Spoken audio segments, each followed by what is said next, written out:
भागवत महापुराण की जय। कृष्ण कन्हैया लाल की जय। राधा रानी की जय। भगवान श्री कृष्ण के सभी भक्तों को राधे राधे, जय श्री कृष्ण। आज मैं आपको सुनाऊंगी भागवत महापुराण में दशम स्कंद में 37वां अध्याय केशी और व्योमासुर का उद्धार और नारद जी की स्तुति। श्री सुखदेव जी ने कहा, परीक्षित, कंस ने जिस केशी नाम के दैत्य को भेजा था वह एक शक्तिशाली घोड़े के रूप में ब्रज पहुंचा। उसकी भयानक हिनहिनाहट और टापों से ब्रजवासियों के हृदय कांप उठे। वह जब चलता तो भूकंप सा आ जाता था। वह इधर उधर घूमकर कृष्ण को ढूंढ रहा था। भगवान श्री कृष्ण ने उसकी इच्छा पूरी करने के लिए उसके सामने पहुंचकर उसे ललकारा।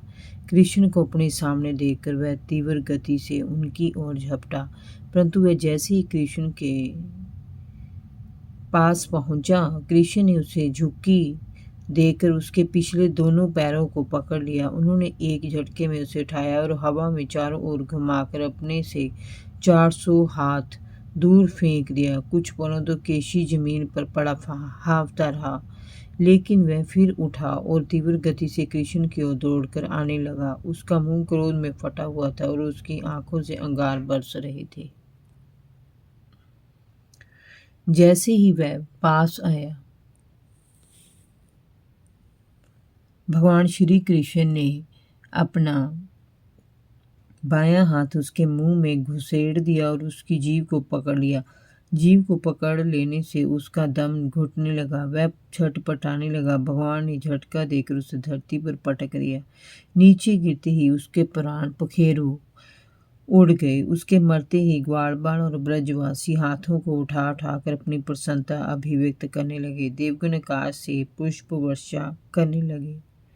उसी समय देवर्षि नारद वहां पहुंचे और उनकी प्रशंसा करते हुए कहने लगे, हे सच्चिदानंद स्वरूप श्री कृष्ण, आपके स्वरूप और बल का वर्णन वाणी से नहीं किया जा सकता। आप तो साक्षात योगेश्वर हैं।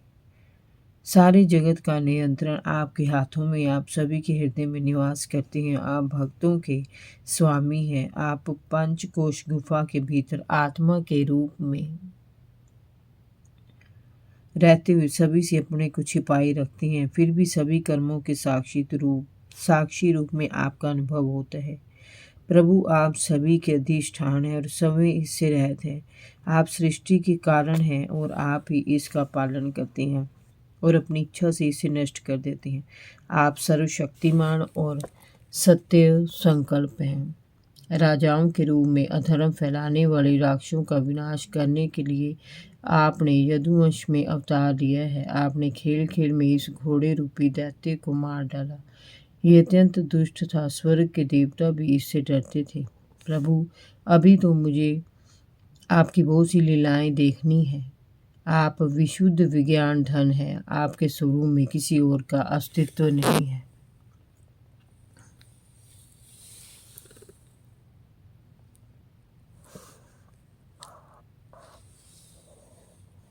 आप नित्य हैं और निरंतर परमानंद में लीन रहते हैं। आपका संकल्प अमोघ है। मैं आपकी खंड एक रस सच्चिदानंद स्वरूप ऐश्वर्य संपन्न शक्ति के सन्मुख नमन करता हूँ और आपकी शरण लेता हूँ। आप समय स्वतंत्र अंतर्यामी और जगत के नियंता हैं। मैं आपको बार बार नमन करते हुए आपकी स्तुति करता हूँ। परीक्षित, भगवान श्री नारायण के परम प्रेमी भगत नारद ने इस प्रकार भगवान की स्तुति की और उन्हें नमन किया। उनके दर्शनों से नारद जी का रोम रोम खिल उठा। वे उनकी आज्ञा लेकर चले गए। व्योमासुर का उद्धार। एक दिन भगवान श्री कृष्ण बालों के साथ गोवर्धन पर्वत पर चढ़े हुए लुका छिपी का खेल खेल रहे थे। उनमें कुछ चोर बने थे और कुछ रक्षक बने हुए थे। उसी समय ग्वाली का भेष धारण करके व्योमासुर नाम का एक दैत्य वहां आ गया। वह मायावी मयासुर का पुत्र था और समय में बड़ा मायावी था। वहां कुछ भेड़ें चर रही थी। वह ग्वालों में चोर बनता था और चोरी से भेड़ों को उठाकर ले जाता था और उन्हें छिपा आता था। वह उन्हें एक पहाड़ी गुफा में बंद करके आगे से एक बड़ी शिला लगा देता था। इस प्रकार उसने सारी भेड़ों को गुफा में बंद कर दिया। तभी भगवान श्री कृष्ण को उसकी करतूत का पता चल गया। उन्होंने वेमासुर को पकड़ लिया और पीटना शुरू कर दिया। वेमासुर अपने वास्तविक रूप में आकर भगवान श्री कृष्ण से लड़ने लगा। वह बहुत शक्तिशाली था, परंतु भगवान के सामने उसकी एक न चली। उन्होंने उसे धरती पर पटक कर उसका गला घोट कर मार डाला और भेड़ों को गुफा में से स्वतंत्र करा लिया। सभी ग्वाल बाल भगवान की स्तुति करते हुए ब्रज में चले गए। जय जय श्री राधे। भागवत महापुराण की जय। कृष्ण कन्हैया लाल की जय। राधा रानी की जय। भगवान श्री कृष्ण के सभी भक्तों को राधे राधे। जय श्री कृष्ण।